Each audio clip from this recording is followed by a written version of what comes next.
ఎంతో కోట్ల జన్మల పుణ్యము చేసుకుంటే కానీ ఈయన దర్శనం మనకి లభించదంట. అందరికీ నమస్కారం.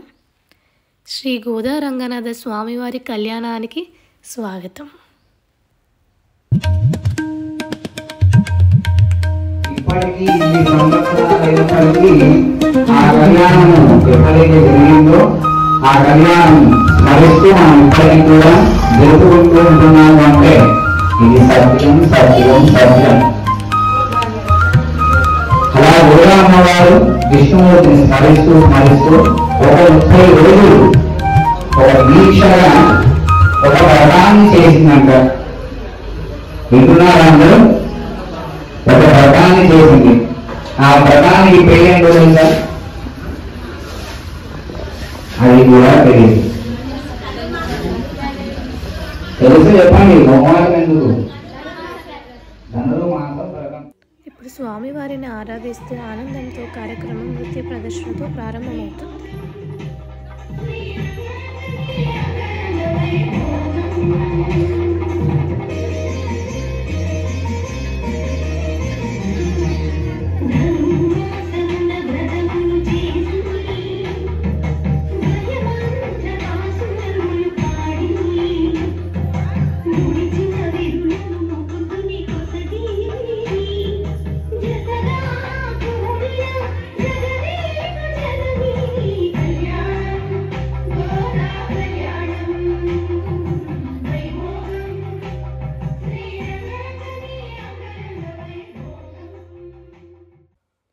రంగనాథ స్వామి మరియు సురులు అసురులు గురించి తెలుసుకుందాం ఇప్పుడు.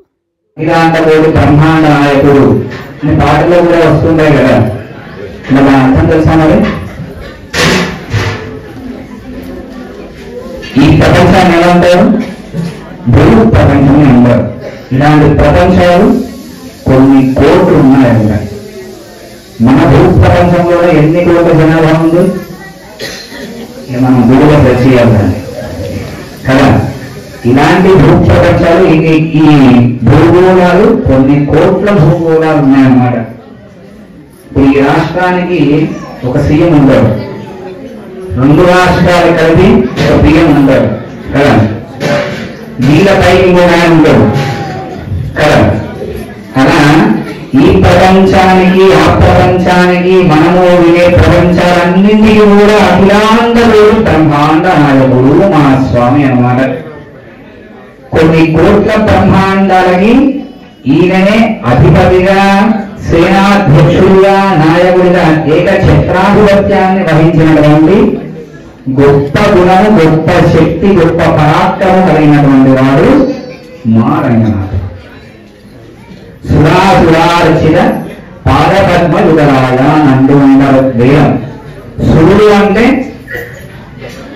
తెలుసా? అసురుడు అంటే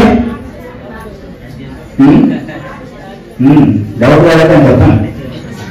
అసురుడు అంటే రాక్షసుడు, సురుడు అంటే మరి ఒకటి అక్షరం తేడా, సుర అసుర. కానీ ఒక్క అక్షరం ఎంత తేడా వచ్చింది చూడండి. నువ్వు అసురుడు తీయాలి అంటే చాలు, నన్ను అసురుడు అన్నవారు నీకెంత గమనించుకుంటూ వాళ్ళు చూస్తారు పక్కన. నువ్వు సురుడు తీరా అంటే వాళ్ళు ఆనందపడుతుంది. అమ్మ నేను దేవత, మన దేవుడితో పోల్చేయడం కూడా అనుకుంటారు. ఒకటే అక్షరం తేడా, కానీ ఒక్క అక్షరంలో ఎంతో అర్థము రాగింది అన్నమాట. అటువంటి అక్షరాలని సృజింపజేసింది మా స్వామి అన్నమాట. సురుడు పూజిస్తారు, అసురులు కూడా పూజిస్తారు మా స్వామి. కేవలం దేవతలే స్వామిని మొక్కరైనా అసురులు కూడా మొక్కుతారు. వాళ్ళకు ఏవో ఉంటాయి కదా, అవి కావాలి ఇది కావాలి అని. వాళ్ళకి ఇచ్చేటువంటి వాళ్ళు ఎవరయ్యా అంటే ఈయనే ఆయన. మరి ఈయన దగ్గర అంత ఆస్తి ఉంది, అంత గొప్ప పరాక్రమం ఉంది, ఎంతో కోట్ల జన్మల పుణ్యము చేసుకుంటే కానీ ఈయన దర్శనం మనకి లభించదంట. కృప మరియు భక్తి యొక్క రూపం ఆ గోదాదేవి. ఆ దేవి యొక్క గోత్రనామం తెలుసా మీకు? మాకెంతటి భాగ్యము కలిగించిందయ్యా ఈ కళ్యాణ మహోత్సవం. ఇంత గొప్ప గుణాలు కలిగినటువంటి వారికి కన్యాదారులుగా కూర్చున్నాం మేము. మాకు పుత్రికగా గోదామ్మ వారి ఇక్కడ ఉన్నదే అంటే మాకు అడ్డుగా వస్తానంటే మేము ఎందుకు వద్దంటాము, ఇంతకంటే మించిన భాగ్యము మాకు ఏమైనా ఉందా అన్నట్టుగా మీరు సమాధానం చెప్పారు. ఎవరికి? ఆ పెద్ద ఆయనకి. ఆ పెద్ద ఆయన పట్టుకున్నారండి నా కర్తవ్యుడికి. మీరు అందరూ వైభవం చెప్పాలి తప్ప ఆయన కూడా నువ్వు మీరే లోపం అనుకుంటారు. లేదంటే అమ్మవారి వైభవం చెప్తున్నారు వినండి, అడుగుతారు మళ్ళీ మీ అందరూ. గోత్రం ఏంటిది, వాళ్ళ తాతలు ముత్తాతలు, సరే మా తాతలే మాకు తెలియదు, మళ్ళీ వాళ్ళ తాతలు తెలుసుకోవాలనుకోకండి. చతుస్సాగరపర్యంతం గోత్రాన్మయే శుభం భవతు. సాలామృతోపరణామృతాహరత్రయాభిరత్వరాన్వినః సాలామృతగోత్రోద్భవాన్ కాశ్యపధర్మణోత్రైః వేదాత్మధర్మణః పుత్రైః విష్ణుచిత్తధర్మణః పుత్రైః అర్చావతారే గోదానామ్నీం సాక్షాత్ లక్ష్మీం స్వరూపిణీం వరార్థినీం కన్యాం. అమ్మవారి గోత్రం అని చెప్తున్నారు, సాలామృత గోత్రము అంటారు. మనందరూ కూడా ఉండేది ఒక్కొక్క గోత్రం ఒక్కొక్క ఇంటి వారికి. అలా అమ్మవారి గోత్రము సాలామృత గోత్రము. ఇక్కడ వేద ఆశీర్వచనం చేస్తున్నారు.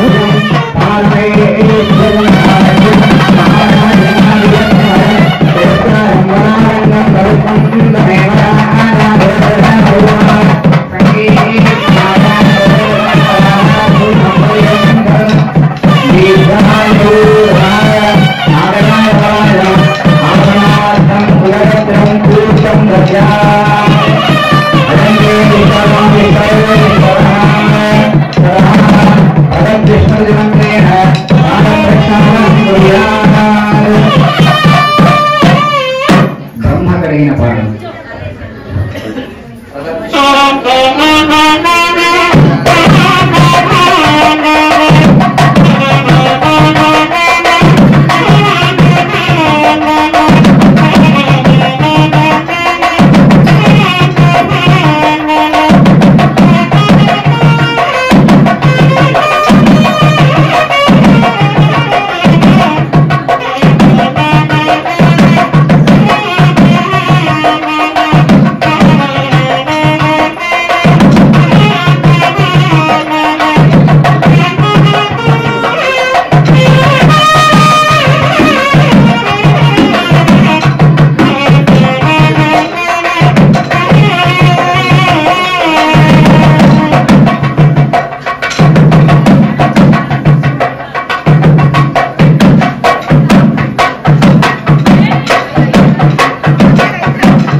ఇద్దరు ఒకటి కాబోతున్నారు కాబట్టి వారిద్దరు ఒకటి అయితే ఈ లోకమంతా కూడా సుభిక్షంగా ఉంటుంది అని వారిద్దరికి అనేక మంగళాలు కలగాలి. వారిద్దరు ఎప్పుడు కూడా నిండుగా ఉండాలి, మంచి ఆరోగ్యాలతో క్షేమంగా ఉండాలి అంటూ మంగళాష్టకాలు చదువుతున్నారు. తదేవ లగ్నం సుదినం తదేవ నారావరం చంద్రబలం తదేవ విద్యాబలం దైవ బలం తదేవ లక్ష్మీపదే దేంద్రియం స్మరామి సావధాన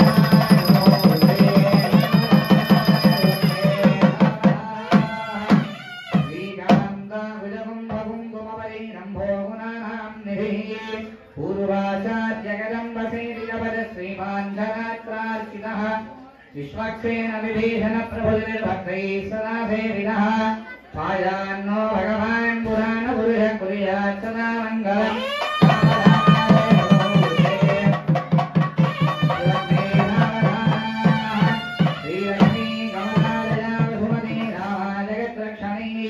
कल्याणी सकलेश्वरी सरलिला भाग्यानुसंधायिनी शोभांगी विमलेश्वरी मरणी नारायणी श्रीसती आयान्वय भगवान् पुराण पुरुष कुर्यात् सदा मङ्गलम् अविद्या वासनया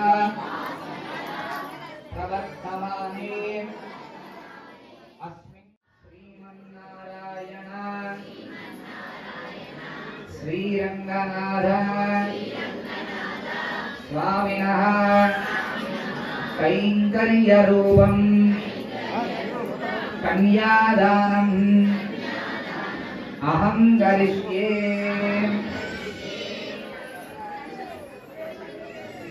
కన్యాదానాన్ని అంటే కన్యాదాతలు అని చెప్పుకున్నాం కదా ఇంతకుముందు. ఎవరు కన్యాదాతలు? మీరందరే కన్యాదాతలు. మీ ఇంటి అమ్మాయిని స్వామికి సమర్పిస్తున్నట్టుగా భావన చేయండి. అదే కన్యాదానం. గోదామ్మవారిని స్వామికి అర్పించడమే ఈ ధనుర్మాసం యొక్క మొత్తము ఫలశ్రుతి. అమ్మవారు దీనికోసమే 30 రోజుల పాటు ధనుర్మాసము వ్రతాన్ని పాటించింది అమ్మవారు. మార్గశీర్ష మాసముగా చెప్పినటువంటి ఈ మాసములో గోదా కళ్యాణ మహోత్సవాన్ని, ధనుర్మాసం మహోత్సవాన్ని గోదా కళ్యాణంతో పూర్తి చేసుకుంటాం. గోదా అమ్మవారిని రంగనాథుడికి సమర్పిస్తూ ఉన్నాడు. అందరూ నమస్కారం చేసుకోండి గట్టి మీద.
అమ్మవారు స్వామిని చూసేటువంటి శుభ ముహూర్తము, స్వామి అమ్మవారిని చూసేటువంటి శుభ ముహూర్తము, దీనినే సుముహూర్తము అంటారు.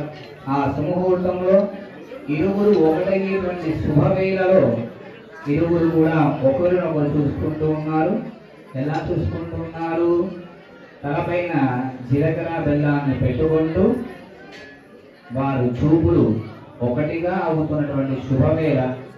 ఆ జీలకర్ర బెల్లాన్ని మనందరికీ కూడా చూపిస్తున్నారు. అందరూ 2 చేతులు గట్టిగా పైకి ఎత్తి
పుష్కరాలను వేస్తున్నారు. అందరూ దయచేసి ఒకసారి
గోవిందా